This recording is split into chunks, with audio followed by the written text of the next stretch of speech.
My name is Ron Gavalik, Media Coordinator for the Green Party of Allegheny County. We recently held a panel discussion with a few leaders of the progressive movement from around the Pittsburgh region. Our topic was how political actors from the ruling class within the Democratic and Republican establishments use fear and other persuasive anger to scare voters into propping up the establishment in each election cycle. We hope the topics discussed here both inform and empower viewers in our goals to grow the Green Party and the greater progressive movement. I hope you find the discussion interesting. I'm here tonight with Mel Packer, Garret Wassermann, and Michael Bagdes-Canning. We're here to have a panel discussion this evening about fear that gets spread around the duopoly and attempts to punch down at the Green Party as a whole, and then of course our state level and national level candidates. How are you guys doing this evening? Doing great. Doing well. Fantastic. So to dive right into our panel discussion, I wanted to go into the certain kinds of levels of democratic fear that come into play and get your guys' thoughts on these kinds of things. So I know that in 2016 or right after the election as well, the Democratic Party became the Russiagate Party. And I wanted to get your guys' understanding on this and what you think, how they're going to plan to use this year, whether it be, if you think it could even be applied to a state level campaign or it can just be applied to a national level campaign, and if it will be used against the Green Party candidate. Yes. Yeah, we've seen that before in history. Before the Green Party, there were some other large parties. Perhaps one of the largest ones was the Socialist Party of America, roughly 100 years ago. And a very similar tactic happened against them. The Red Scare, meaning Russia and socialism and communism and things were hurled at Socialist Party candidates to say that they were un-American and unpatriotic and all of these things to try to keep them out of office and hurt the party. That was hurled at them because they were actually decently successful. They were getting candidates elected to city councils, to mayor positions, to state representatives, even a couple members of Congress at its high point. So we've seen that before in history. It was a fairly successful tactic, unfortunately, by demonizing Socialist Party members right before the World Wars. So it kind of transitioned from demands for the people in the working class into this very military industrial complex economy, and it never really recovered from that, unfortunately. And I'm concerned that because that sort of worked before in history, that's exactly the same path that they're going to try to follow now. Mel, do you have any thoughts on that? No, go ahead. Michael? Not so much on what Garret said, but I think that, and it's not just Democrats either, the Republicans. I mean, if you look at what the Republicans are saying about the Democrats, they're calling them socialists and hinting that they're communists or whatever. But yeah, I noticed when I was talking about getting petition signatures that people said to me that they didn't want to sign a green petition because it would be helping the Russians. I mean, these were Democrats that I was talking to. So yeah, I mean, there's that's out there. There's no doubt about it. It just seems to me. I'm not sure that, I almost hesitate to call it red baiting when it talks about Russia. I mean, Russia is certainly not a not anymore. not a socialist or communist country. Now, it may be that you could alarm some people of an older age who see that as once being a communist state. In fact, it never was that either. But so during the Cold War, the people who were around during the Cold War, which includes myself, of course, may still be susceptible to that. But Putin is a would-be imperialist. Let's be honest about this. This is a capitalist state. It's not even state capitalism as much as China's state capitalism. This is a capitalist state. In fact, if there's going to be any red baiting at all, I think it's going to be around China and not around Russia. And I've noticed that lately the Trump administration is always using very carefully the Communist Party of China. It's not just China. It's the Communist Party of China. They have to emphasize the word communist all the time, as if it was really a communist party. It probably has more billionaires than most nations in the world. It exploits people more than most nations in the world, more than most systems. It's a horrible, horrible system. So it's hardly communist, but there is some red baiting going on because that word brings up a certain image in people's minds. I'm not sure that's true about Russia anymore. It may have been simply that people see Russia as another competitor in the world markets. I'd like to add in here that the whole Russiagate narrative is pretty baseless as far as I can tell from my reading and from good reporting, Pulitzer Prize reporting, right, from Glenn Greenwald and others, Seymour Hersh, who said that there's nothing to it. It's just a made-up narrative. It's complete fiction by the corporate media in order to just scare people into staying with the Democratic Party. Frankly, I never gave it a whole lot of attention. I don't think it was as effective as people thought it was. It was just something that kind of floated around for a while, and I really don't think it was that effective for the average voter. It may have been the media playing with it, it may have been some politicians playing with it. I don't think it got down, for the most part, to the average voter or non-voter. So you don't think, Mel, that this narrative played and wreaked havoc on any statewide or even citywide elections? My hunch is it did not, but I'm no expert. Okay, it's just my hunch. Well, I get told all the time that I am helping Putin by running as a Green. Okay. So I mean, there's definitely it did filter down, and the Democrats used it as an excuse for why they lost last time. That this Russian interference, and a lot of Democrats buy that stuff, and again. They take a lot of that anger out on the Green Party. Jill Stein, that she was an agent of Russia. There was that whole thing where she sat at the table with Putin, and so I mean, I heard all that. I've heard all that stuff. So it's definitely out there. We had different experiences. Yeah. I just want to put out there that both Michael and Garret on this recorded Zoom call tonight, they're both either running right now or have run in the past. Garrett's currently a candidate for statewide office for the PA General Assembly. And I would like to be, except for I can't get out and collect petition signatures, so we'll see. Another bullet point I had for this Democratic fear that they pump out is climate change.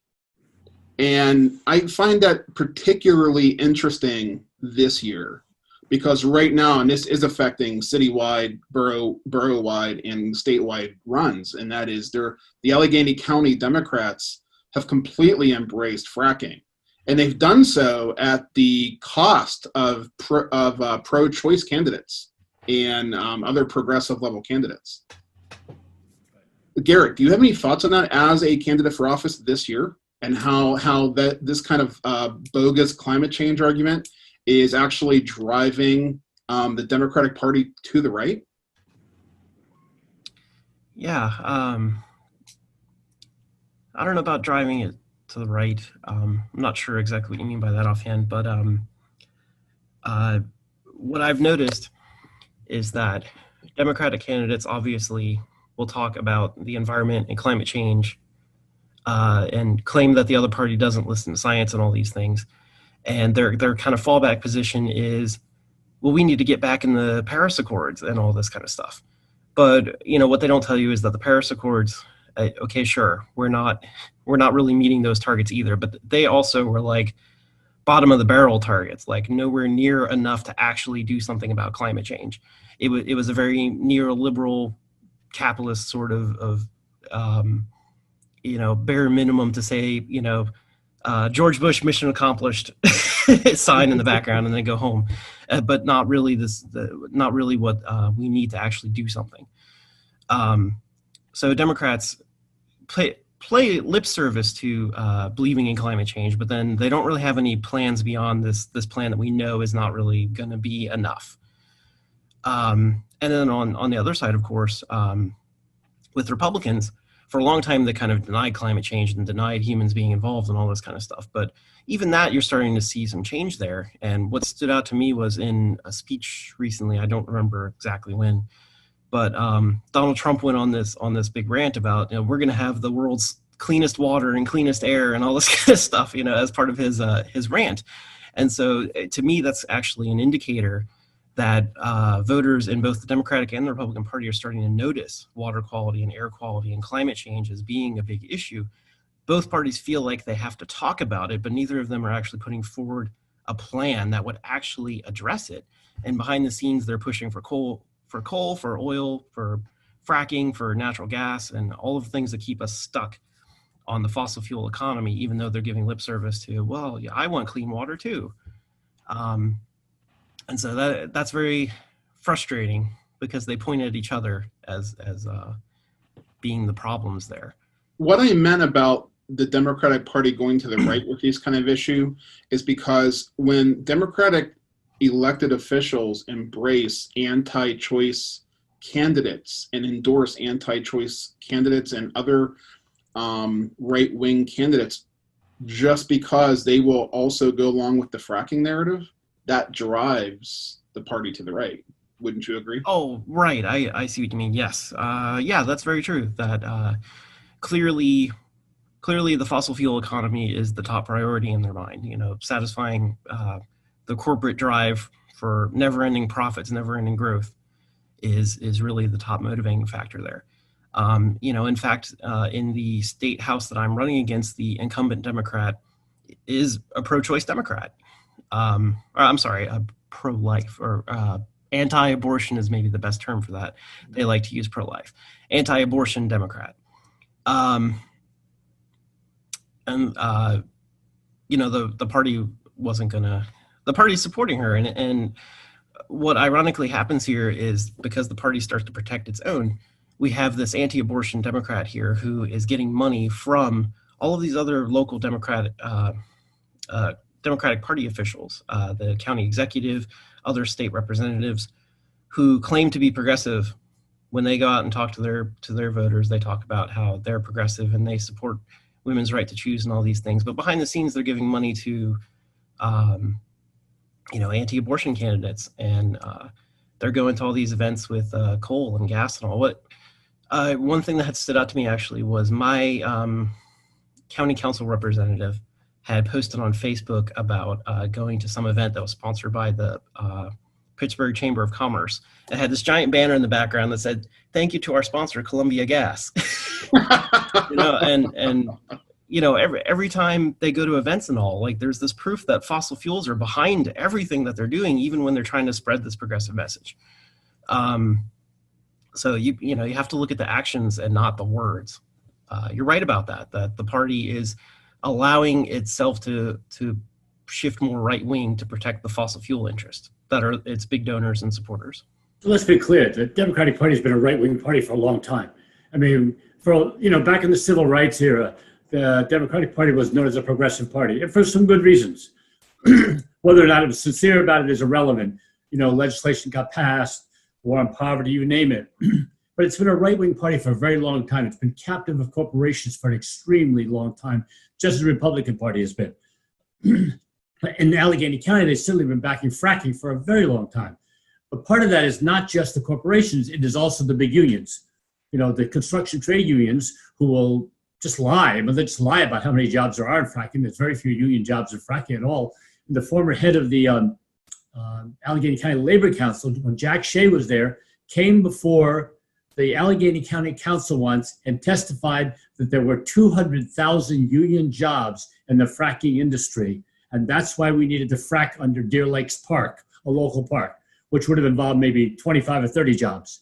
There are almost no union jobs in the fracking industry. Most of them are non-union. But they play to that base as well. And they played very well to that base because our construction trade union leaders have consistently supported the fracking industry and the fossil fuel industry because it's jobs. But some of those leaders would support building nuclear waste dumps in children's playgrounds if it meant jobs, because that's really what they're about, and that's how they keep their power in their unions.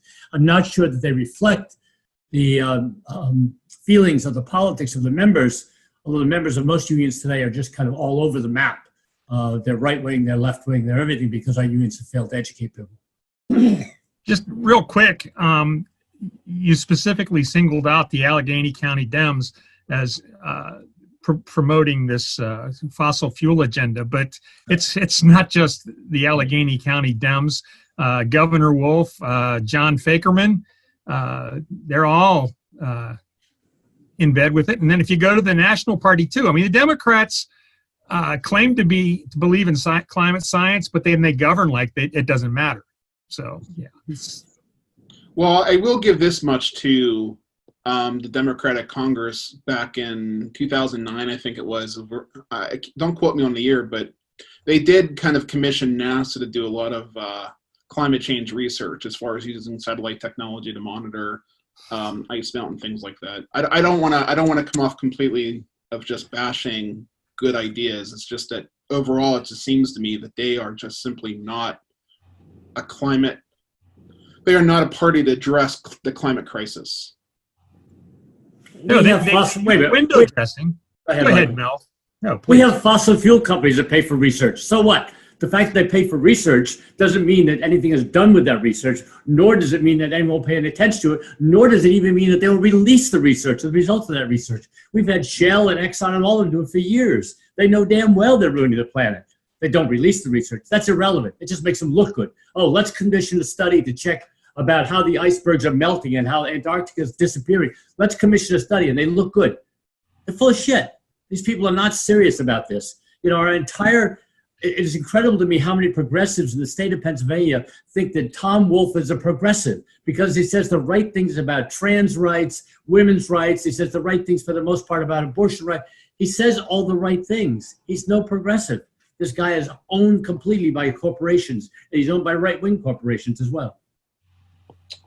Yeah, and going back to your point, Ron, they commission studies, they sign on to the Paris Accords, they put all kinds of ornaments on their tree, but then their trees, there's nothing there. They don't do anything with it.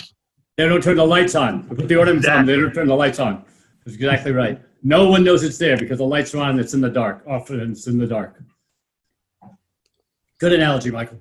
Do you think that because our party, the Green Party, is the original author of the Green New Deal, and now that that's getting play in a national media because of certain Democrats bringing it to bear, do you feel like this will become some type of punch-down issue in a national election come the fall?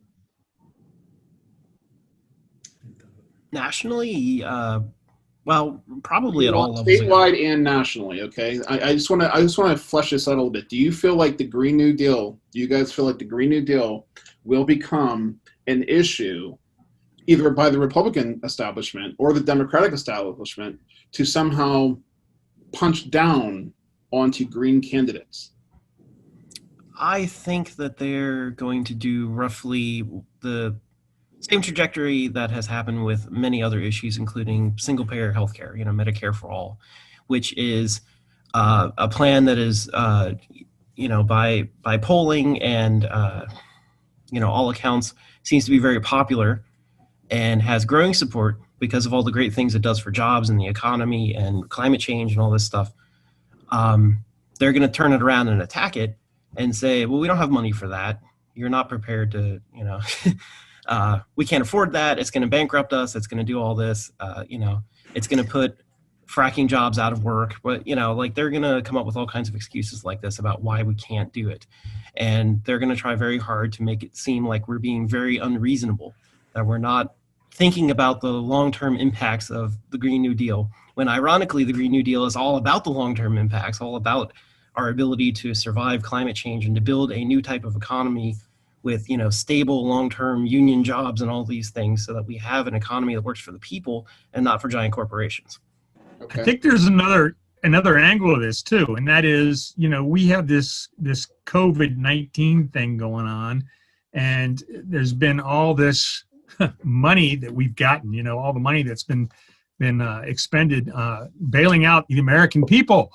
And what the narrative is going to be after this is all over is there's no money for anything. We're not going to be able to do the Green New Deal. We're not going to be able to take care of the poorest among us. We're not going to be able to do anything except for we will be able to build up our military because that's important. But I don't think I don't think the Green New Deal is going to be hammered any more than anything that's talking about social spending.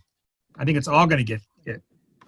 I agree, and I think the Democrats will use that as an excuse for, well, I couldn't do anything. Just like before it was, well, poor Obama, he couldn't do anything because of Congress. Now it'll be, we can't do anything. We'd like to. We'd love to go out there and feed you all, give you all jobs, provide social services, et cetera, et cetera. We would love to do those things, but we can't. But we must keep as Michael said, we must keep the military budget rolling. One, because it's jobs, and two, because there's threats everywhere in the world, and we got to be out there countering those threats. And it's all baloney. It's all manufactured, and you know that. I think we're missing something here. I think the big fear is that the Democratic Party is going to continue to pose, as Noam Chomsky unfortunately just did, that Trump is an existential threat to our liberties, to our planet, to our lives, to our children's lives, to everything. And that's the threat. That's the fear, that if we vote for Green Party candidates or any other third-party candidates, that we are helping Trump stay in office and he's a threat. And that's just a lie. The threat is not Trump. The threat is the system. The very system that called normal what we had pre-COVID, which is 40% of the American population unable to come up with $400 for an emergency, with massive unemployment, with massive sectors of the working class being forced into gig employment. And so they really weren't employees anymore. They were like people selling pencils on the corner during the Depression, just fighting for their own livelihood. This is the normal that was put out by both Democrats and Republicans. This is the threat. It's not Trump. It's not Pence. It's that system itself that has failed to satisfy the basic needs of the human population in this nation and nations around the world. I don't want to challenge Chomsky too much. I mean, he's one of the most cited people in the human race, in human history. So Trump. But I did recently watch an interview with him with Activism Munich, and where he actually said out loud, the lesser evil voting is total bullshit. And then right after that, he says, we got to vote for Biden because he's less evil. Right. So exactly. It seems to me that his analysis kind of ends at where the analysis ends, and then he emotionally states, from a personal opinion, I'm going to vote for the Democrat, and I think you should too. Now, I don't want to put words in the man's mouth. He is a national treasure. I feel like I'm fortunate to be alive at the same time he's alive. He's not someone I'm reading about in history. He's someone I get to experience in my life. So I want to make sure that that's understood. But in this one little point, to me, it just seems like he's contradicting himself. It's great that it shows a basic misunderstanding of democracy. And I don't know how he's come to that, because he understands democracy very well and has demonstrated that very well in the past. But what he's saying is you have to vote for Biden and then pressure him. Really? We're going to pressure Biden? Do you have $1 million to walk in and give him a bribe? Can you bribe Congressman? This is what happens. We all know how the system works. No matter what the polls show, the NRA, the polls show that people want some sort of control over assault rifles, but they walk in and hand out money, and Congress people vote a certain way. We've seen this over and over again. So Noam Chomsky is defying what he actually knows, which he knows democracy doesn't work, that we don't have one. But he's still telling you should go and pressure this guy on what? I mean, for example, Biden has already said he will not take the U.S. Embassy out of Jerusalem. He's such a committed Zionist and such a supporter of Israeli apartheid. We're going to pressure him? No, we're not. You're not going to pressure on almost anything, and neither is Bernie Sanders for staying in. He should have left a long time ago. I'm glad we brought that up about Chomsky, just because that was such an important issue to address this week. I know the other thing that's really playing on people's minds, as far as I can tell, I have a pretty substantial Twitter following, and I have a pretty substantial Facebook following, and I see a lot of people discussing immigration, right? So they feel that Trump is a total fascist on immigration, which I don't disagree with that statement. I do. I believe he is a total nationalist and fascist when it comes to anything immigrant related. However, I think people seem to forget who built the private for-profit detention centers at the southern border.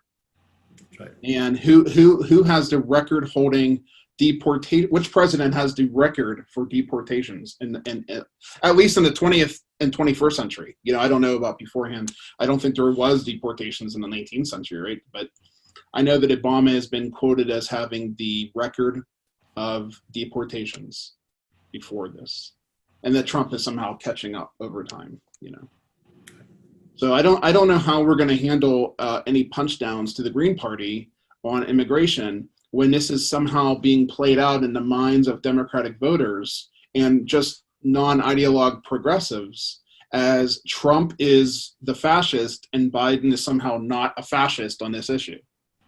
Right. Anybody have any thoughts on that issue? I have one thought. It's not really that issue, but Biden has a long history of treating people that aren't white in shitty ways. His crime bill. He got into Congress. He got into the Senate in the first place, running as an anti-busing guy. I mean, how do you? I don't know. I don't know how you go with that, but I mean, it's just like he's not good. I think it's going to be a very difficult issue, the issue of immigration, because the Democrats will say a lot of very good things on that one, despite their history.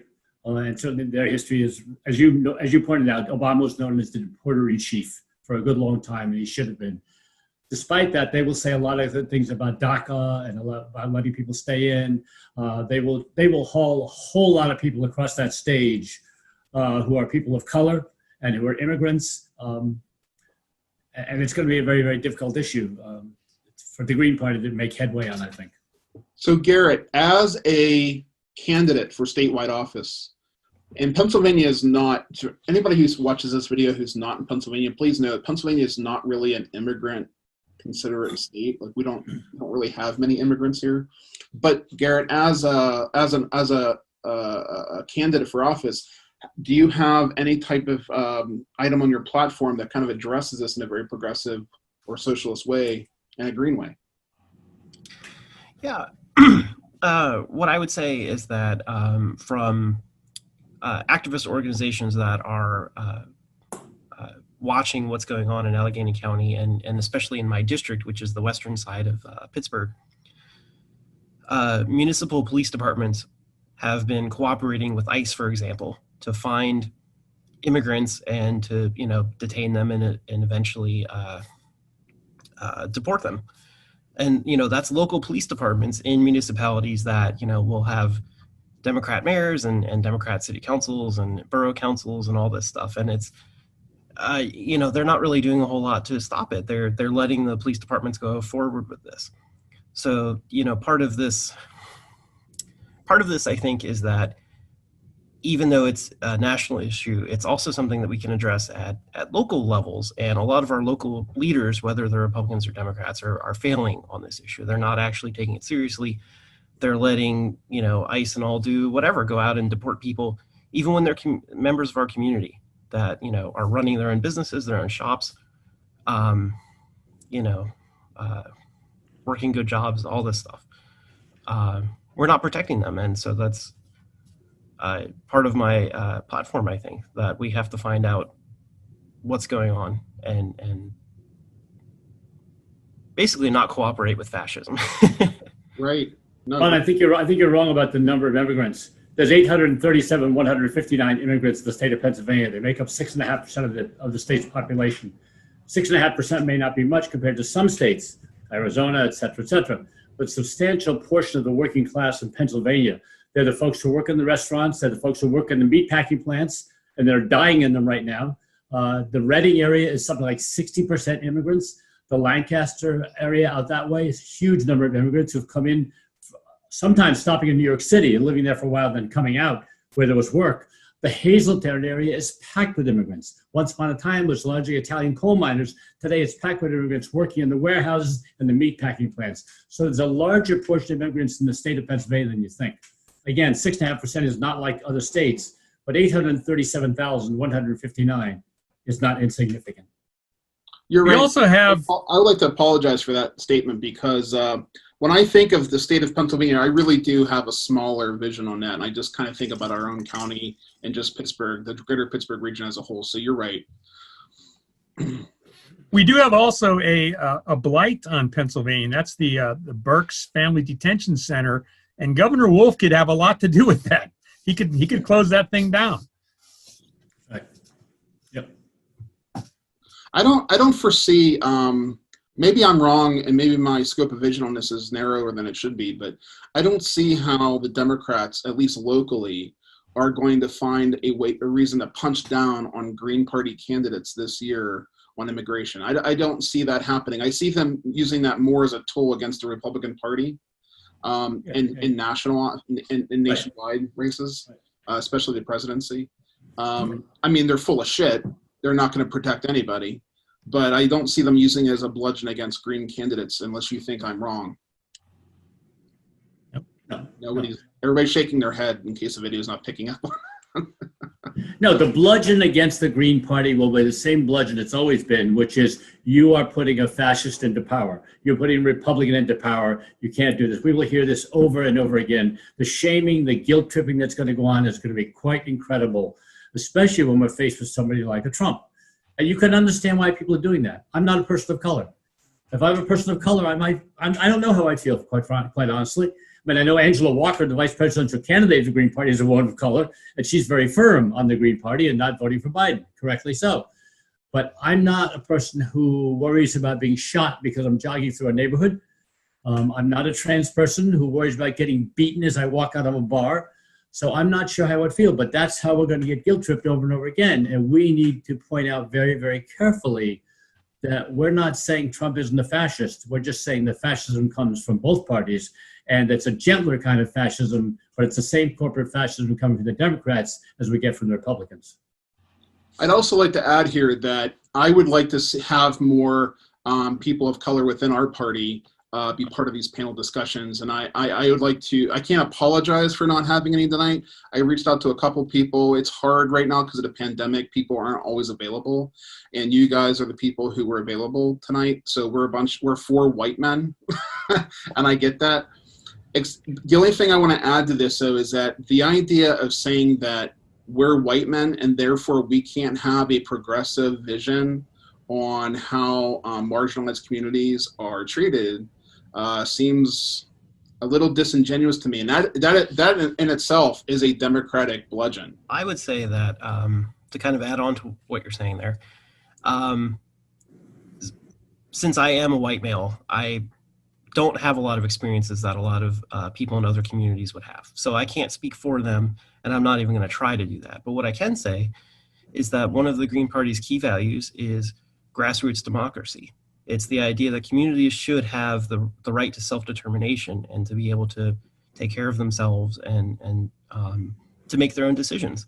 And that's not something you really hear from the Republican and Democratic parties. Those parties want to push their agenda and say, this is the way that we do things. And that's it. You have to follow our party narrative, right? Whether that's, supporting oil and coal and whatever, or whatever the narrative is. And I think it's important to bring everyone to the table and to make sure everyone has a voice in all the decision making. I think a lot of decisions would be very, very different if that actually happened, but it doesn't happen in the red or the blue teams. But that is part of the green vision, to make sure that everyone has a voice at the table. It's going to be even more important in the coming 6 months, 2 years, 3 years, whatever it is. I mean, late stage capitalism is collapsing and COVID has put the nails in that coffin. We are not going to see a recovery.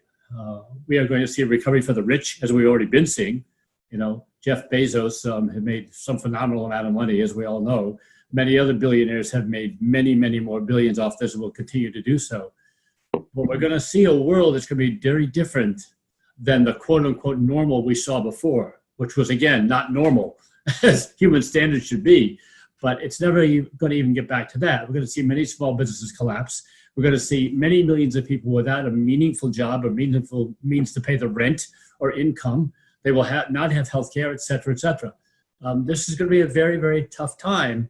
And we need to point that out to people, that this stage of capitalism will never solve the problems that most people have. It just can't do it. This is not post-World War II, where we're the industrial giant of the world and the imperialist power of the world, and the American working class to a large degree benefited from that. Even people of color to some degree benefited from that. That's not there anymore, and it's not ever going to be there again. A significant portion of the American working class and the world's working class has been deemed expendable. not worth anything. Not be, don't even have to talk to them anymore. Don't have to give them anything. It's over and done with, you know. We have no jobs for you. You're on your own. We need to point that out to people, that this is the world we're coming into. And if they don't believe us, they better start believing it, because it's coming real soon. I thought it was interesting today. I saw, building on what you just said, Mel, I saw a headline somewhere that 77% of the workers that have been laid off are convinced they'll have a job coming out of this, but there's 23% that aren't, and I think that's I think they're prescient. They know what the hell they're talking about. That's 30 million people laid off. What's 23% of that? That's a hell of a lot of people laid off, and a lot of those that will go back to work will not go back to full time, or may go back temporarily, because some of those businesses are going to fail, or they'll go back even if they have a union job, with the corporation saying, well, we're not making what we made before. We're willing to still employ you, but you're going to have to give us big concessions. And an awful lot of people will feel like they have no choice. Just as some people feel they have no choice to vote for a Biden because it's the lesser of two evils, a lot of people will feel they have no choice on the job but to take a $2 or $3 an hour cut, or to have somebody else to pay for the medical insurance themselves. That's what we're coming into. We're coming into a very, very awful stage of predatory capitalism. And it does seem the only way to stop the train of that predatory capitalism and stop that bludgeon of the pandemic being used as a way to drive down wages, it would be to reach a somehow critical mass for a general strike, right? Individual unions can't handle this on their own. They need support from the community. We have 12.5% of the American working class is in a union. 6.5%, I think it is, are in are private workers. The other remaining are a lot of public workers. I don't know if the statistics are exactly right, but they're pretty close. The unions are not going to do that until they become social justice unions. When unions are eventually taken over by rank and file workers, that better happen really soon, and they raise the demands of the class as a whole, is when we'll start seeing unions being more relevant to the average working person. They were relevant once upon a time because they didn't speak for just a contract or a pension. They spoke for the need to have Social Security, to end child labor, to have an 8-hour day for everybody, not just for the workers on contract. And until they can get back to that point, unions are not going to play a significant role, and in fact may play a detrimental role in a lot of working class struggles for a temporary period. I also like to add to what you're saying, Mel, is that public employee unions aren't allowed to strike. So unless they somehow go through some kind of takeover, like you said, they're not going to strike. You're always allowed to strike if you have the power to strike. That is, that's what we have to understand. Laws are only pieces of paper that are written down somewhere that you have every right to ignore. And if you can do it in masses of numbers, you win those struggles. People didn't have the right to do lots of things that they did. They broke the laws. They went to jail. And eventually the law was meaningless, or it was just overturned. You have the miners wildcatted for years and won their struggles by simply saying, hey, we don't care. We don't care what the law says. We don't care what the contract says. We are walking out. And we're shutting down the mine until you do this or that or whatever. And they won. And last year in West Virginia, or 2 years ago in West Virginia, the teachers, they didn't have the right to strike either, but they sure as hell did. That's exactly right. He's exactly right. Many of the teacher strikes didn't have the right to strike, and they went anyway. Yep. So, and to wrap it up a little bit, how do you guys feel, or what kind of items do you think that the Democratic and or Republican parties will be using as a bludgeon this year on statewide and national races? I already said everything I have to say about that. I spent 42 years as a Democrat. I don't think either Garret or Mel can make that claim. And what worked with me all the time was I voted for somebody I didn't like. I mean, I can't remember a Democrat I ever liked. But it was always because of the horrible Republican that if I didn't vote for the Democrat, I was going to get. And I think that's an oldie but goodie. I think that's going to be used over and over again. And I've already heard it. So if you're not voting for Biden, you're voting for Trump. We're sliding so far into austerity and desperation right now. Yep. It feels to me, this is a feeling, this is not a research fact, okay? It feels to me that we're beginning to reach a certain level of critical mass where people can finally start to say, maybe not this time. And is that something that you guys are feeling this year? I have some hope for that, I think, and that's partly why I'm running for state representative, actually, because for a long time, whenever I wanted to get involved in politics or do something, I would reach out to my local officials, I'd reach out to my state representative, and nothing would ever happen. Why? Because I'm not a big donor, because I can't afford to go to the, $100 plate dinners and things like that to talk to them. So they ignore me. They just, or at best, they'll talk to me and say, that's nice, I'll look into it, and then nothing ever happens. And that's happened regardless of party, and for a long time. And this year, there's very likely going to be a Republican challenger to my incumbent Democrat. So I will be potentially running a three-way race here. And to kind of set the stage and the mood, the incumbent Democrat is anti-abortion and has voted for House Bill 1100, which was a multiple billions of dollars handout to fossil fuels, gas company, plastic companies. Have never gotten any sort of response on why that was the vote, or would she support clean water, air, any of these things. So in practice, she actually votes with all the corporations and with the image of Republicans that a lot of people have. Meanwhile, her Republican challenger is one who recently sued Tom Wolfe to reopen the state, that it was tyranny and against his rights and all of these things to keep businesses closed and deal with coronavirus.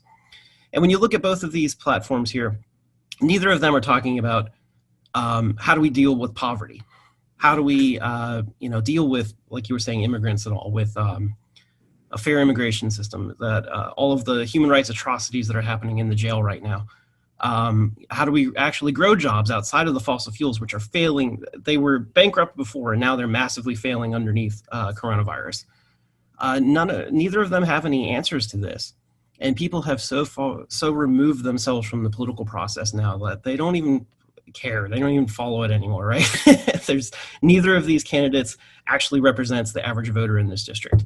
They're off doing their things to appeal to their very small donor base that they're trying to get excited about, but that is not most voters out there.